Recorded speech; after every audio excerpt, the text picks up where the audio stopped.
Hey everybody, it's the Mad Master here. I'm doing another video today, and this one is about what albums do I like that are alternative metal. And I was thinking about this the other day, and basically what happened in the early 90s through mid 90s was there were bands going alternative, or were already there, that were good, but in the metal genre. And Load is just this like dad rock meets alternative metal thing that just doesn't. I mean, if it weren't called Metallica, I probably would. I don't hate it all that much, but like the fact it was called Metallica and the interviews they were doing and the stuff they were wearing at the time was just so total utter 100% cringe fest. So, but I wanted to go over a couple albums that I do like. So, I really liked Anthrax's Sound of White Noise, and I know that's kind of a somewhat controversial take, but not exactly. And I like John Bush on that album. I thought it was well produced, and it had a grunge influence. It had an alternative influence, but it actually did it really well. They mixed it in really well. You know, they had James speaking of James Hetfield, wasn't it him that called "Only the Perfect Song" or something like that? So it's a great album. I always like that. Black Lodge is a great song. You know, High Pro Glow. They had a lot of thrash on it too. There were still guitar solos, still stuff. But it had that tinge. It had that and it had Dave Jordan produced it, who was the Alice in Chains Addiction guy, producer. So I quite liked that album when it came out, and I heard it a couple years back, and I still like it. So that's one album I always liked. One I've been getting into recently is Suicidal Tendencies' Art of Rebellion. Now, I don't like that as much as Sound of White Noise or even the earlier discography of Suicidal Tendencies, but I do like it. And I think it has some of those alternative or psychedelic or whatever influences. See, back then, the things were more alternative was actually interesting because they were mixing these different elements together, not making the sludge that they later called alternative.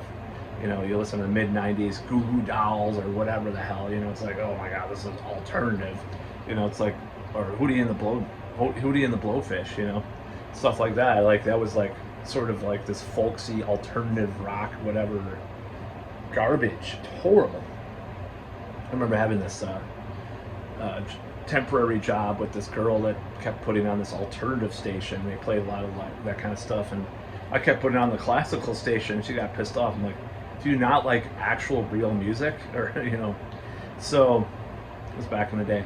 So anyways, this whole like alternative metal thing, as much as I bash new metal, I'm not an enemy of that. And Faith No More is a classic example as well. I mean, their classic albums up to including Angel Dust. It's great stuff. You know, it has some great.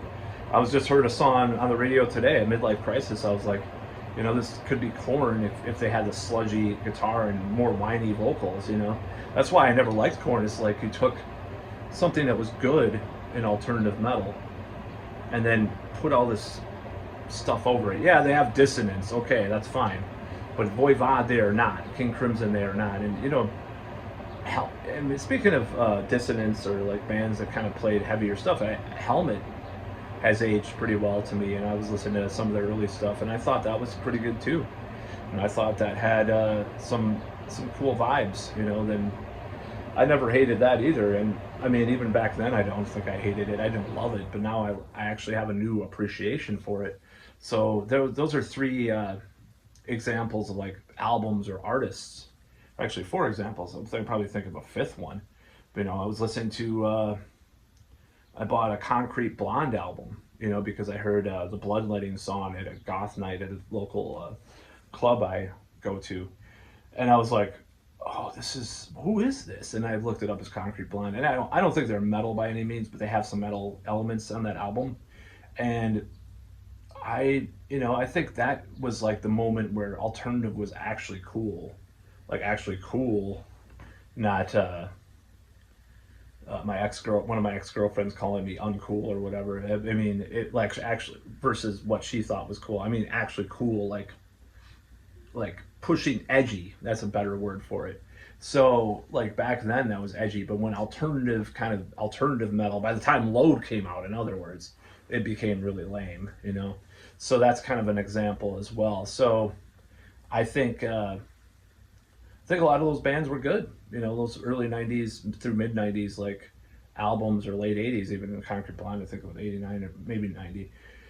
So a lot of those bands or artists or I mean musicians did some interesting stuff. It's not like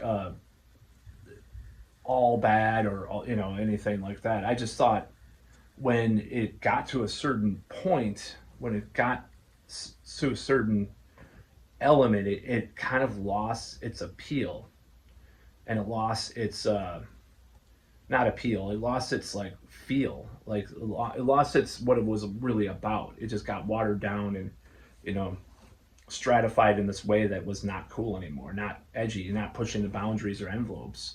I mean, by the late '90s, if you played power metal, you were kind of more edgy in a way, or traditional '80s stuff, in a certain way, because the things had gotten the pendulum had swung so far to the other side.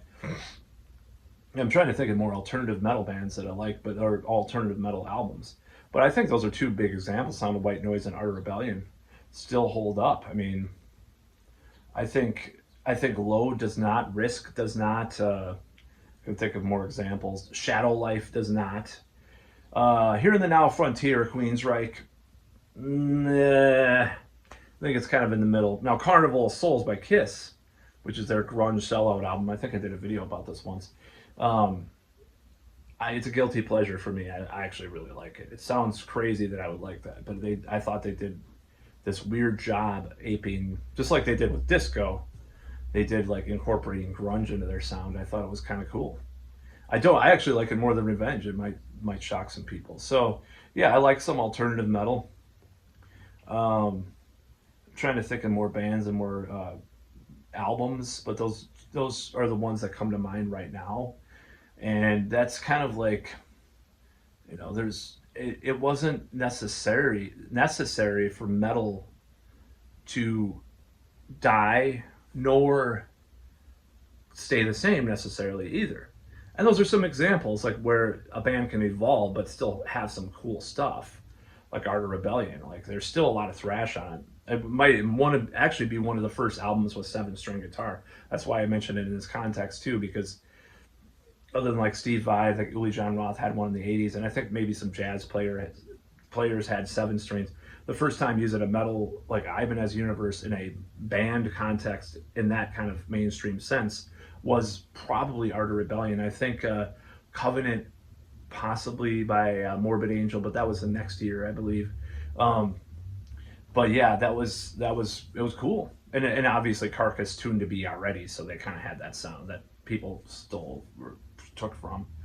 Um, Infamously, this is one of the things that pissed me off about Korn and nu metal, is that they had a interview where I read in Guitar World's like, yeah, we have down tuned guitars, but we're not like Carcass or some shit. I'm like, dude, Carcass obliterates you. Even their most commercial cheesy Swan Song album obliterates any Korn, in my opinion, my personal opinion. So that's my take. So alternative metal was fine. There's nothing wrong with it. There was nothing wrong with it. And that's when I attack the '90s, or when I attack nu metal, when I attack alternative or grunge. I'm not talking about those examples or even those albums or bands, like that bands that went a little alternative on one album that was actually pretty cool, like Art of Rebellion. You know, it's already like cool to mix different genres together. It was a cool thing at that time. Faith No More, Mr. Bungle, different bands, Living Color, bands. That was another band, they're kind of alternative metal. They had these albums that were cool. Stain, or Time's Up, mix a lot of different stuff together. There was cool bands, cool albums, and a cool time in some ways. Of course, like I said, when it became evident that it was just the pendulum swung way too far and you couldn't even breathe because there was all this crap. Oh, I can't play guitar. Vernon Reid always played guitar from Living Color, always played guitar solos, and always was like into jazz and stuff. I'm like, and some of these grunge guys probably hated that too. Oh my God, it's so wanky. He's playing more than 2 notes. Obviously Jerry Cantrell Kim Thale to a lesser extent, even though he's the biggest snob. If you want to read interviews with the biggest snob in grunge, it's the guitarist of Soundgarden. Just go back and read his interviews. He's the biggest. Like that's some of the '90s like cringe where you can see where the worst quotes and stuff probably could come from him. He was just so relentlessly full of himself, especially for a guy that's in a band that he wasn't like the main songwriter. Like Chris Cornell actually wrote. I think he wrote more of the songs than Kim Thale. But I do like Soundgarden a lot. But I think he's the biggest dick in grunge was probably Kim Thale, and he's. Anyways, I'm not going to say, but I was going to say something. But the irony is that he did. He's still with us, but and a lot of these guys were biggest asshole drug. He wasn't a drug addict. That's probably what it was. So, that kind of fits with that though. Like these big grunge drug addicts that were always complaining about hair metal in the early '90s, or we're not like that. We're not rock stars, and we have to dress like this. We can't, we can't be too flamboyant or whatever, or over the top. That's too '80s. Oh, that's about all.